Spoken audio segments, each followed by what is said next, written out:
അമേരിക്കയിൽ ചികിത്സയ്ക്ക് പോയ കോൺഗ്രസ് അധ്യക്ഷ സോണിയാഗാന്ധിയും ഉപാധ്യക്ഷൻ രാഹുൽ ഗാന്ധിയും ഡൽഹിയിൽ മടങ്ങിയെത്താനിരിക്കെ KPCC അധ്യക്ഷ നിയമന ചർച്ച ചൂടുപിടിച്ചു. AICC general secretary Mukul Wasnik സംസ്ഥാനത്തെ മുതിർന്ന നേതാക്കളുമായി ആശയവിനിമയം ആരംഭിച്ചു. പ്രതിപക്ഷ നേതാവ് രമേശ് ചെന്നിത്തല ഉൾപ്പെടെയുള്ളവരുമായി അദ്ദേഹം ടെലിഫോണിൽ സംസാരിച്ചു. AICC സെക്രട്ടറി വിളിച്ചിരുന്നതായി ഉമ്മൻചാണ്ടി സ്ഥിരീകരിച്ചു.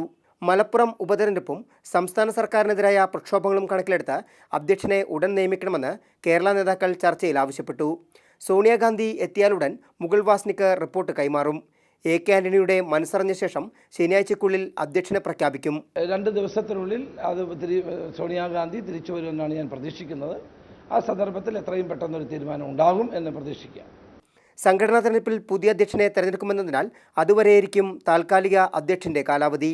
ജാതിമത സമവാക്യങ്ങൾ നിയമനത്തിൽ നിർണായകമാകും. മുൻ മുഖ്യമന്ത്രി Oommen Chandy, KPCC vice president VD Satheesan, PT Thomas MLA എന്നിവരിലേക്ക് സാധ്യതാ പട്ടിക ചുരുങ്ങി. ഉമ്മൻചാണ്ടി സന്നദ്ധത പ്രകടിപ്പിച്ചാൽ ഹൈക്കമാൻഡ് അംഗീകരിക്കും. പ്രതിപക്ഷ നേതാവും അധ്യക്ഷനും നായർ സമുദായാംഗമാകുമെന്നതാണ് VD സതീശനുള്ള വെല്ലുവിളി.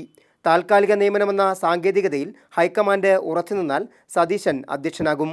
മികച്ച പ്രതിച്ഛായയും ന്യൂനപക്ഷ സമുദായാംഗമെന്ന പരിഗണനയുമാണ് PT തോമസിന് അനുകൂലമാകുന്ന ഘടകം. നേരത്തെ PT തോമസിനെ പ്രതിപക്ഷ നേതൃസ്ഥാനത്തേക്ക് ഹൈക്കമാൻഡ് പരിഗണിച്ചിരുന്നു. രാജേഷ് കോയിക്കൽ, മാതൃഭൂമി ന്യൂസ്, ഡൽഹി.